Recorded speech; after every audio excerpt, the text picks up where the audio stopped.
The final scene. Its description in poetry. Ram वाली आत्मा विष्णु के रूप में आनंदम मंगलम भगवान विष्णु कही जाने वाली जन्म मरण के चक्र में आते आते 500-700 करोड़ बच्चों के नंबरवार कनेक्शन में आते आते एकदम आनंदमय बन जाती है कि बहुत बहुत दुखी हो जाती है और बहुत दुखी कर देती। The soul of Ram, who is called Anandam Mangalam Bhagavan Vishnu in the form of Vishnu, while coming in the cycle of birth and death, while coming in the connection of 5 to 7 billion children number-wise, does he become completely blissful? Anandam Mangalam Bhagavan Vishnu means Lord Vishnu, the blissful and auspicious one. He becomes extremely sorrowful and makes others extremely sorrowful. इसलिए किसी कवि ने गाया है, कलयुग के अंत में भी कवि में भावना होती है ना। This is why a poet sang, even at the end of the Iron Age, poets have emotions, don't they? आत्मा में भावना होती है या देह में, 5 तत्वों वाली में? Does the soul or the body of 5 elements have emotions? विनाशी देह में तो भावना नहीं होती। The perishable body certainly doesn't have emotions. तो वो कवि उसने उसकी स्थिति का वर्णन किया है विनाश काल में। So that poet described his, that is Vishnu's state at the time of destruction. जब सारी सृष्टि में जलमयी हो जाती है और वो पहाड़ के शिखर पर जाकर किसी कंदरा में बैठा हुआ ये जल प्रलय देखता है तो बड़ा दुखी होता है। When there is Jalmai, that is total flood in the entire world, he sits in a cave of a mountain peak and sees this Jal Pralay, that is dissolution of the world at the end of a kalpa through floods. He becomes extremely sorrowful. Himgir के उत्तुंग शिखर पर बैठ शिला की शीतल छां, एक पुरुष भीगे नयनों से देख रहा था प्रबल प्रवाह। हिमगिरी के उत्तुंग शिखर पर बैठ शिला की शीतल छां, एक पुरुष भीगे नयनों से देख रहा था प्रबल प्रवाह। Meaning, at the topmost peak of the Himalayas sat a man under the cool shade of a rock with eyes brimming with tears. He was watching the great flood. क्या डर गया था? Was he afraid? प्रबल प्रवाह को देखकर डर गया? नहीं। Was he afraid seeing the great flood? No. जो इतना बड़ा संसार उसकी ही अपनी संतान थी, 500-700 करोड़ मनुष्य एक आदम की ही संतान। Such a huge world which consists of his own children, that is the 5 to 7 billion human beings who were the children of Adam himself. उन सब का विनाश हो गया शरीरों का। क्या? All of them, their body were destroyed. What? आंसू बहाता। So he sheds tears. कितना दुखी होता हो। How sorrowful he might get. जो सीमित परिवार हैं, सामान्य परिवार, उस परिवार के अगर सब मारे जाएं, If everyone of a limited family, an ordinary family is killed, जैसे मैनपुरी में एक बार डकैतों ने 35 लोगों के परिवार को मार दिया। just like in Mainpuri, dacoits once killed the family of 35 people. Mainpuri is a place in UP. उनमें कोई एक बुजुर्ग बचा रहा तो उसे कितना दुख हुआ। An elderly survived in that massacre. How sorrowful he would have become. परिवार का 1-2 भांति मर जाता है, क्यों माता है? अनुभव तो है ना। If just 1 or 2 members die in a family, why Mataji? You have that experience, don't you? तो कितना दुख होता है। Then you become so sorrowful. तो यहाँ तो बेहद का परिवार। Here, it is about the unlimited family. वो लौकिक दुनिया में तो सब हद के परिवार होते हैं। In that Lokik world, They are all limited families.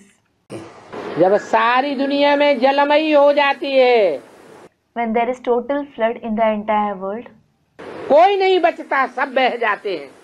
no one is left. All of them get swept away. सबकी आंखों में धूल भरा पानी भर जाता है। बाढ़ आती तो क्या होता है? Everyone's eyes get fully covered with muddy water. What happens when there is flood? पानी कैसा हो जाता है? How does the water become? धूल से भरपूर हो जाता है। It is full of mud. कौन सी धूल? Which mud? देवभान की धूल पड़ जाती है, सब सांप अंधे हो जाते हैं। The mud of body consciousness. All snakes become blind. 5 विकार क्या हैं? What are the 5 vices? सांप हैं। They are snakes. सब मर जाते हैं, अज्ञान में अनिश्चय बुद्धि हो जाते हैं। तब कौन बचता है? Everyone dies. They have a doubting intellect out of ignorance. Then who survives? अनेक बचते हैं या एक बचता है? Do many people survive or does one person survive? जलमयी में एक बचता है। One person survives in the total flood. Himgiri कहा जाता है हिमालय को। The Himalayas is called Himgiri. Himalaya की ऊंची ऊंची चोटियां बचेंगी या डूब जाएंगी? हैं? Will the higher peaks of the Himalayas be left or will they drown? बचेंगी। वो हिमगिरी के उत्तुंग शिखर माने चोटी पर। They will be left at the Uttung Shikhar, meaning the topmost peak of that Himgiri. कोई शिला की शीतल छाह पर बैठ जाता है। A man sits under the cool shade of a rock. और दुनिया में जो जलमयी बाढ़ का पानी दौड़ता है उसे देखता है। And he sees the total flood, the water of the flood flowing in the world.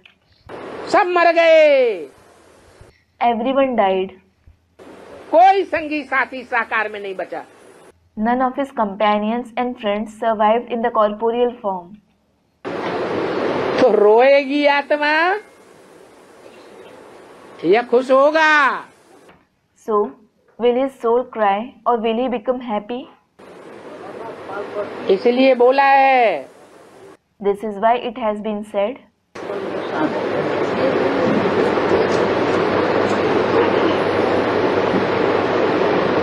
Himgiri के उत्तुंग शिखर पर बैठ शिला की शीतल छां। एक पुरुष भीगे नैनों से। हिमगिरी के उत्तुंग शिखर पर बैठ शिला की शीतल छां, एक पुरुष भीगे नैनों से। माने रो रहा है या हंस रहा है? It means, was he crying or laughing? रोता है। He was crying. देख रहा था प्रबल प्रवाह। देख रहा था प्रबल प्रवाह। तेजी से जो पानी बह रहा था। Meaning, the water that was flowing with force. चारों ओर दुनिया में बाढ़ आई थी। There was total flood all over the world. तो रो रो करके देख रहा था। He was crying and seeing it. तो कौन हुआ? So, who is he? है? एक ही आत्मा हुई जो अंत तक निश्चय बुद्धि रहती है। There is only one soul who has a faithful intellect till the end. देह अभिमान का जल उसकी आंखों में नहीं घुस पाता। The water of body consciousness can't get into his eyes. उसका ये गायन जयशंकर प्रसाद ने कर दिया है कविता में। Jayashankar Prasad had described his feeling in this poem.